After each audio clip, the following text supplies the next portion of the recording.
Financial markets పై పట్టు సాధించాలనుకునే వాళ్ళు Revanth conduct చేసే వెబినార్ కోసం ఈ నెంబర్ కి కాల్ చేయండి. నమస్తే, వెల్కమ్ టు సుమన్ టీవీ. నేను విష్ణు. ప్రస్తుతంతో పాటు NISM and CRISIL certified wealth manager Revanth చలమలో ఉన్నారు. వారితో మాట్లాడదాం. నమస్తే రేవంత్. నమస్తే అండి. రేవంత్, అంటే ఇప్పటి వరకు కూడా మార్కెట్ సినారియో గురించి, మార్కెట్ కండిషన్స్ గురించి మాట్లాడుకున్నాం. ఒక్కసారి మనం అట్లా మార్కెట్ లోంచి బయటకు వచ్చి ఒక్కసారి మ్యూచువల్ ఫండ్ ఇండస్ట్రీ గురించి మాట్లాడుకుందాం. షూర్ అండి. ఏంటి అసలు ప్రజెంట్ మ్యూచువల్ ఫండ్ ఇండస్ట్రీ పరిస్థితి ఎలా ఉంది? ఇప్పుడు దీపావళి నుంచి చాలా మంది కొత్త ఇన్వెస్ట్మెంట్స్ వైపు వస్తారు కాబట్టి, కొత్త ఇన్వెస్ట్మెంట్స్ లోకి అడుగు పెడతారు కాబట్టి, మరి కొత్తగా వచ్చే వాళ్ళకి మీరు ఎటువంటి ఒక నాలెడ్జ్ బాస్కెట్ ని ఆడియన్స్ కి ఇవ్వడానికి రెడీగా ఉన్నారు? అదేవిధంగా ఈ మ్యూచువల్ ఫండ్ ఇండస్ట్రీస్ కి సంబంధించి ఎటువంటి ఫండ్స్ ని కూడా సెలెక్ట్ చేసుకోవచ్చు అంటారు కొత్తగా మార్కెట్ లోకి వచ్చే వాళ్ళు? సో బేసిక్ గా ఏ ఇన్వెస్టింగ్ అయినా కానీ అసలు ఆస్తి ఏంటి అంటే నాలెడ్జ్, రైట్? సో బేసిక్ ఇంతకు ముందు మార్కెట్స్ హైస్ లో ఉన్నాయి, కొంచెం జాగ్రత్తగా ఉండండి, కొద్దిగా జాగ్రత్త, మార్కెట్స్ పడితే ఇబ్బంది పడతారు అని చెప్పినప్పుడు, మాట్లాడినప్పుడు భయపెడుతున్నారు అన్నారు. అది భయపెట్టడం కాదు, జాగ్రత్త చెప్పటం. ఇప్పుడు మార్కెట్స్ పడుతున్నాయి, ఇప్పుడు భయపడుతున్నారు. ఇప్పుడు ధైర్యం చెప్పి దాన్ని సరైన పాతలో నెక్స్ట్ ఏం జరగబోతోంది, మ్యూచువల్ ఫండ్స్ మనం ఎలా ఉండాలి అని చెప్పి అవేర్నెస్ క్రియేట్ చేయడం కూడా నా బాధ్యత.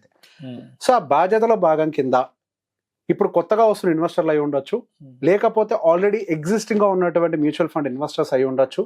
వాళ్ళ బిహేవియర్ ఎట్లుండాలి అన్న దాని గురించి మాట్లాడదాం. సో ఇప్పుడు ఎక్కువ ఇంపాక్ట్ ఎవరు తీసుకుంటున్నారు అని అంటే, రీసెంట్ గా మనకి ఎలక్షన్ కంటే ముందు సో కాల్డ్ ఈ డిఫెన్స్ పరిగెడుతుంది, ఇన్ఫ్రా బాగుంది, మోడీ స్టాక్స్, ఇది ఎప్పుడైతే హైప్ క్రియేట్ అయిందో అప్పుడు చాలా మంది ఇన్వెస్టర్స్ ఎంటర్ అయ్యారు మార్కెట్. 6 months బ్యాక్ చాలా మంది ఇన్వెస్టర్స్ ఎంటర్ అయ్యారు. ఆ టైంలోనే అంటే ఇంతకు ముందు ఎంటర్ అయ్యి ఉన్నా కానీ ఆ టైంలో చాలా డబ్బులు కూడా పెట్టారు, లక్షల రూపాయలు పంపించేశారు మార్కెట్ లోకి. సో బేసిక్ గా నేను ఎప్పుడు చెప్పే మాట అదే, మోడీ స్టాక్స్, ఈ స్టాక్స్ మనం ఆ రోజు చెప్పాం. మోడీ స్టాక్స్ అంటే అది మోడీ గారు ఓన్ చేసుకున్న కంపెనీలు ఏం కాదు, జస్ట్ సెంటిమెంట్ డ్రివెన్, మనం వాటి వెనకాల పరిగెట్టకూడదు అని. In the same way I tell the same thing, మనం సెంటిమెంట్ వెనకాల పరిగెట్టకుండా మార్కెట్లో ఉన్నటువంటి ఫండమెంటల్స్ అనుకూలంగా ఇన్వెస్ట్మెంట్స్ పెట్టుకుంటూ వెళ్దాం. కరెంట్ మార్కెట్ సినారియో ఏంటి? ఇప్పుడు కరెంట్ బాగా మార్కెట్లో సెల్లింగ్ క్రియేట్ అవుతుంది. క్రియేట్ చేసేది ఎవరు? FIIలు. అండ్ ప్యారలల్ గా ఎంత వద్దన్నా కానీ DIS అంటే రీటైలర్స్ యొక్క మనీ మార్కెట్లోకి పంపిణీ అవుతుంది కాబట్టి మార్కెట్ బియర్ టెరిటరీలోకి ఎంటర్ కాలేదు. ఒకవేళ వాళ్ళ సపోర్ట్ లేకపోయి ఉండుంటే మాత్రం బియర్ టెరిటరీలోకి మార్కెట్ ఎంటర్ అవడం చాలా ఎక్కువ అవకాశాలు ఉన్నాయి. సో ద బిగ్గెస్ట్ క్వశ్చన్ ఇక్కడ ఏంటి అని అంటే, మ్యూచువల్ ఫండ్ ఇండస్ట్రీలో రీటైలర్స్ ఎంతవరకు సపోర్ట్ చేస్తారు అనేది. రీటైలర్స్ ఎంతవరకు సపోర్ట్ చేయాలి అని అంటే, మార్కెట్ తోటి సంబంధం లేకుండా మీ గోల్ రీచ్ అయ్యేదాకా సపోర్ట్ చేయాలి. మీరేం మార్కెట్ కి సపోర్ట్ చేయట్లేదు, మీరు మీకోసం సపోర్ట్ చేసుకుంటున్నారు, మీ ఫైనాన్షియల్ గోల్స్ రీచ్ అవడం కోసం సపోర్ట్ చేసుకుంటున్నారు. మీరు నా కోసం ఇన్వెస్ట్ చేయట్లేదు, మార్కెట్ ని స్టెబిలైజ్ చేయడం ఇన్వెస్ట్ చేయట్లేదు, దేశాన్ని అభివృద్ధి చేయడానికి ఇన్వెస్ట్ చేయట్లేదు, మీరు మీ జీవితాన్ని అభివృద్ధి చేసుకోవడం కోసం ఇన్వెస్ట్ చేసుకుంటున్నారు. సో ఫైనాన్షియల్ గా మీ గోల్ అనేది క్లియర్ గా ఉండాలి. అండ్ మీ పెట్టుబడి ప్రతి ఒక్కటి కూడా గోల్ ఓరియంటెడ్ గా మాత్రమే ఉండాలి. మార్కెట్ లో వస్తున్నటువంటి ఫ్లక్చువేషన్స్ తోటి మీకు ఎటువంటి సంబంధం లేదు. అండ్ ఎస్, పిక్ చేసేటప్పుడు సరైన పిక్స్ కనుక, అంటే సరైన ఫండ్స్ కనుక పిక్ చేయకపోతే మీ యొక్క లాసెస్ కొద్దిగా ఎక్కువగా ఉండటానికి, లాసెస్ అని అంటే బుక్ చేస్తేనే లాస్ అంటాం, మనం బుక్ చేయనంత వరకు దాన్ని డ్రా డౌన్ అంటాం అంతే. అంటే కిందకు వచ్చిందని డ్రా డౌన్ అంటాం, దాన్ని లాస్ అన్న వర్డ్ మనం వాడకూడదు. సో మనం పిక్ చేసిన టైమింగ్ బట్టి మనకి డ్రా డౌన్ సమ్ టైమ్స్ ఎక్కువగా ఉండడానికి కూడా అవకాశాలు ఉంటాయి. లాస్ట్ లెగ్ ఆఫ్ ద ర్యాలీలో పిక్ చేసిన వాళ్ళు, mid and small cap pick చేసిన వాళ్ళు, డిఫెన్స్ పిక్ చేసిన వాళ్ళు, ఆ సెక్టర్స్ అని కూడా కొద్దిగా డ్రాప్ అయ్యాయి కాబట్టి ఎక్కువగా కొంత నెగిటివ్ రిటర్న్స్ కూడా మ్యూచువల్ ఫండ్స్ లో కూడా కనిపిస్తున్నాయి. సో బేసిక్ గా ఎప్పుడు కూడా రీటైలర్ అన్న వాళ్ళు అడ్వైజర్ సపోర్ట్ లేకుండా ఎటువంటి పరిస్థితుల్లో థిమాటిక్ అండ్ సెక్టర్ జోలికి వెళ్ళకూడదు, ఎటువంటి పరిస్థితుల్లో కూడా వెళ్ళకూడదు. సో అవి ఒక రకమైన న్యూక్లియర్ వెపన్స్ లాంటివి. సో బేసిక్ గా ఇస్తే అద్భుతమైన రిటర్న్స్ ఇస్తాయి. అంటే they can do either sides, బాగా మంచి చేయగలుగుతాయి, బాగా ఇబ్బంది కూడా పెట్టగలుగుతాయి. సో న్యూక్లియర్ వెపన్ తోటి ఎనర్జీ జనరేట్ చేయొచ్చు, డిస్ట్రక్షన్ చేయొచ్చు. ఇన్ ద సేమ్ వే మనకి థిమాటిక్ అండ్ సెక్టోరియల్ ఫండ్స్ కూడా అలాంటివే. రిటర్న్స్ ఇస్తే అద్భుతంగా ఇచ్చేస్తాయి, ఇవ్వకపోతే చాలా దారుణంగా ఇబ్బంది పెడతాయి, కొన్ని సంవత్సరాల వరకు రిటర్న్స్ రాకుండా చేస్తాయి.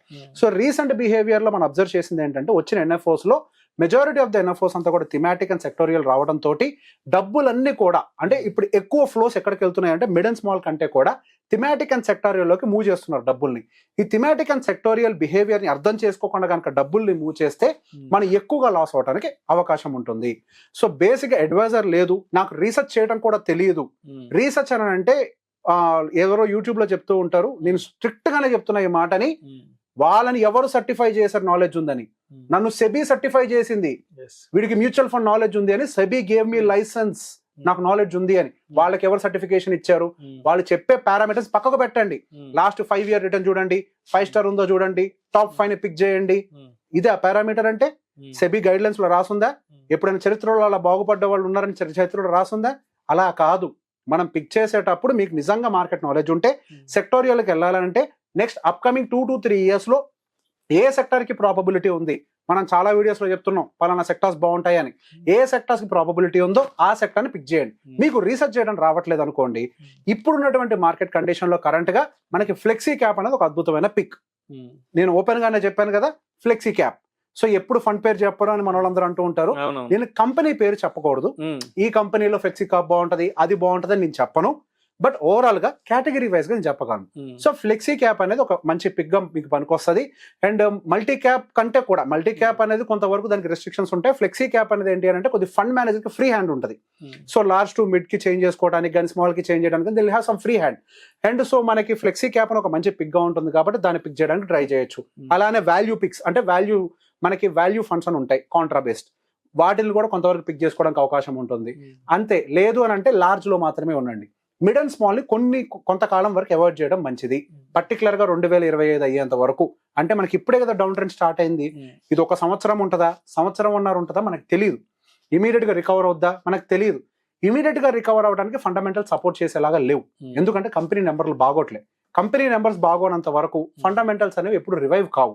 సో కంపెనీ నెంబర్స్ బాగున్నాయి అనేది ఒక క్వార్టర్ తో డిసైడ్ కాము. ఒక 2 quarters అన్న కన్సిక్యూటివ్ గా బెటర్ నెంబర్స్ ని పోస్ట్ చేయాలి వాళ్ళు. కన్సిక్యూటివ్ గా నెంబర్స్ పోస్ట్ చేసేదాకా మనం అయితే వెయిట్ చేయాలి కదా. సో దానికైనా కానీ ఇంకో 6 నెలలు టైం పడుతుంది కదా. ఇప్పుడే కదా ఒక క్వార్టర్ కంప్లీట్ అయింది. సో ఇంకా ఎంత వద్దన్నా కానీ ఇక్కడి నుంచి ఒక 3 నెలల తర్వాత ఒక రిజల్ట్, అక్కడి నుంచి ఒక 3 నెలల తర్వాత ఇంకో రిజల్ట్, ఇంకో 6 నెలలు టైం ఉంది కదా.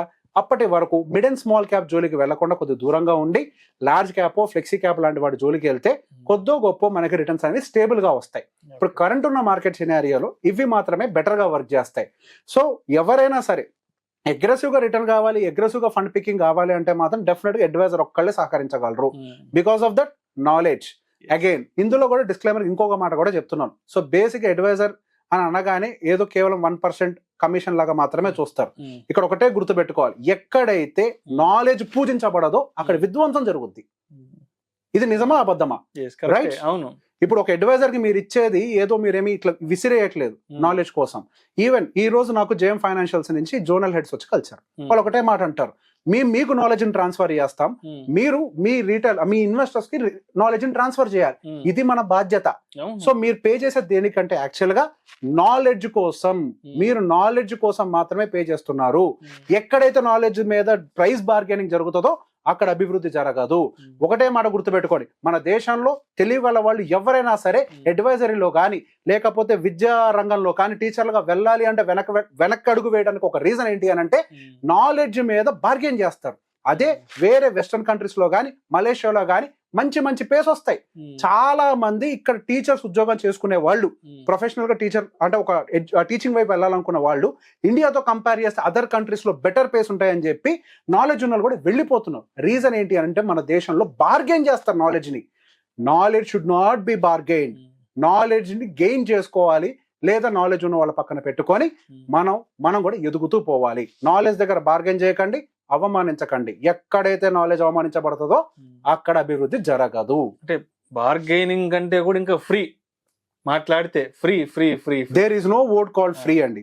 ఈ ప్రపంచంలో ఎక్కడైతే ఫ్రీ అనే వర్డ్ ఉంటుందో అక్కడ స్కామ్ ఉంటుంది. ఫ్రీ అనే వర్డ్ ఎవరు వాడతారండి? ఎవరైతే స్కామ్ చేయాలనుకుంటున్నారో, రారా నేను ఫ్రీగా ఇస్తా అని చెప్పి నేను తీసుకొచ్చి మోసం చేస్తారు. నువ్వు ఫ్రీగా పని చేస్తావా? నువ్వు ఫ్రీగా ఉద్యోగం చేస్తావా?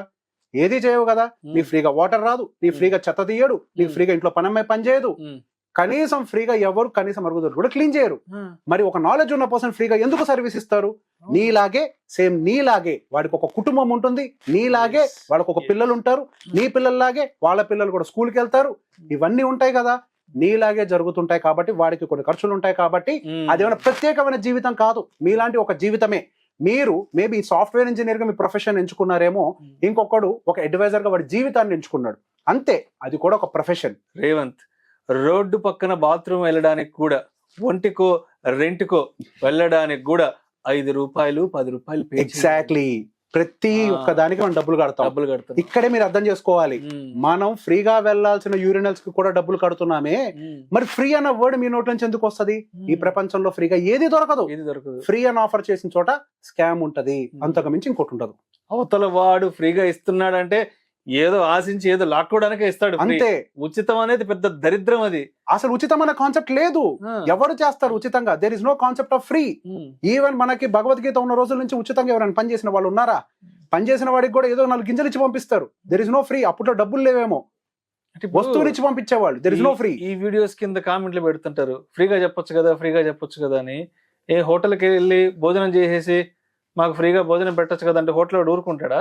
హాస్పిటల్కి వెళ్ళేసి ట్రీట్మెంట్ తీసేసుకొని మాకు ఫ్రీగా ట్రీట్మెంట్ అంటే తీసుకుంటాడా? లేదంటే పిల్లల్ని స్కూల్లో జాయిన్ చేసి మాకు ఫ్రీగా చదువు చెప్పండి చెప్తారా?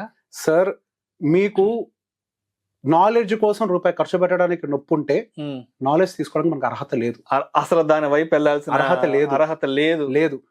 మాకు నాలెడ్జ్ ఏం ఫ్రీగా రాలేదు. స్టాక్ మార్కెట్ లో ప్రతి ఒక్కరికి తెలుసు కదా, స్టాక్ మార్కెట్ లో నాలెడ్జ్ సంపాదించుకోవాలంటే వాడు ఎంతో కోల్పోయి ఉండాలి. ఎంతో కోల్పోయి మేము ఒక దగ్గరకు వచ్చి ఈ రోజు ఆ సర్వీస్ ని బయటకి ఇవ్వడం కోసం మళ్ళీ సర్టిఫికేట్స్ తీసుకొని చదువుకొని ఎగ్జాములు రాసి సర్టిఫికేషన్ తీసుకొని బయటకు వచ్చింది. There is no free concept. Free చేస్తే మా స్టాక్ మార్కెట్ లోనే ఎంతో మంది మోసాలు చేస్తారు ఫ్రీ అనే వర్డ్ తోటి. ఎక్కడ ఫ్రీ ఉండదు. నాలెడ్జ్ ఫ్రీగా దొరకదు. ఫ్రీగా నేను చెప్పేది కాదు, మన వేదం చెప్పేది. ఫ్రీగా తీసుకున్న నాలెడ్జ్ నిలబడదు. పూజ చేసి బ్రాహ్మణుడికి ఇవ్వని దానం, విద్య తీసుకొని గురువుకి ఇవ్వని ఫీజు, మీరు తీసుకునేది ఏది నిలబడదు. పూజ ఫలితము మిగలదు, నాలెడ్జ్ మిగలదు. Knowledge should be respected. నాకు నాలెడ్జ్ రెస్పెక్ట్ ఇవ్వని ఏ మనిషి నా ముందు కూర్చున్నా ఎక్కడి నుంచి వెళ్ళిపోతాను. మనం పురాణ ఇతిహాసాల్లో కూడా చూస్తే పెద్ద పెద్ద రాజులు అనేవాళ్ళు వాళ్ళ పిల్లలు ఆ గురువుల దగ్గర విద్యను అభ్యసించి విద్య పూర్తయి బయటకు వచ్చేటప్పుడు గురుదక్షిణగా ఇస్తారు. గురుదక్షిణగా ఏది అడిగితే అది గురుదక్షిణగా ఇస్తారు. మీరు ఇదిగోండి గురువు గారు, మీరు మా పిల్లవాడికి చదువు చెప్పారు. ఒక రాజు ఏ విధంగా బాధ్యతగా ఉండాలి, ఒక యువరాజు అనేవాడు ఎలా ఉండాలి, ఏంటి ఇవన్నీ చెప్పినందుకు ఆ రాజు ఆ పిల్లవాడి చేతుల్లో నుంచి గురుదక్షిణ ఇప్పిస్తారు. అవును. కానీ ఈ ఫ్రీ అనే ఈ దిక్కుమాలిన ఆలోచన జనాలకు ఎందుకు వస్తా నాకు అర్థం కాదు. అది తప్పండి. ఫ్రీగా ఏది రాదు, ఒకటే గుర్తుపెట్టుకో. ఫ్రీగా సినిమాకి వెళ్ళొచ్చు కదా.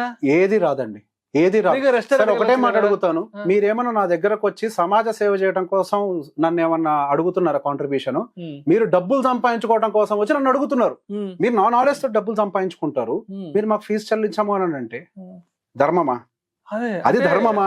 అదే ఇప్పుడు చెప్పేది. ఇప్పుడు పెట్రోల్ బంక్ వెళ్ళి ఫ్రీగా నాకు పెట్రోల్ పోయి ఆడు ఊరుకుంటాడా? ఎవరు ఊరుకోరు సార్. రోడ్డు మీద తిరగడానికి ట్యాక్స్ కడుతున్నాం సార్, మన ఇంట్లో మనం నిద్రపోవడానికి ట్యాక్స్ కడుతున్నాం, మన ఇంట్లో మనం తిండి తినడానికి, అసలు భూమి మీద బతకడానికే ట్యాక్స్లు కట్టి బతకాల్సి వస్తుంది. ప్రతి దానికి ఒక ఛార్జ్ ఉంటదండి. ఫ్రీ అనే వర్డ్ ఉండదు. నేను నిర్మోహటంగా చెప్తున్నా, నేను ఫ్రీగా ఎవరికి చేయాలో నాకు తెలుసు.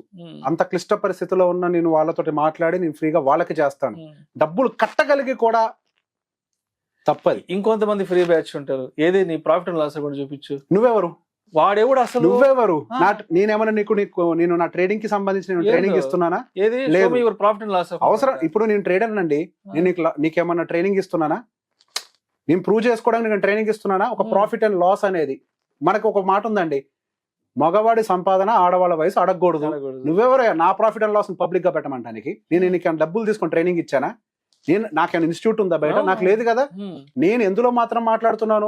ఇన్వెస్ట్మెంట్. దానికి నాకు నాలెడ్జ్ ఉందో లేదో ప్రూవ్ చేయడానికి నాకు సెబీ సర్టిఫికేట్ ఇచ్చింది. వీడు AMFI registered mutual fund distributor, he's trained, he's educated అని, హీస్ సర్టిఫైడ్ వెల్త్ మేనేజర్ అని. నాకు CRISIL, world's one of the leading S&P group company CRISIL and NISM conduct చేసి నాకు సర్టిఫికేట్ ఇచ్చింది.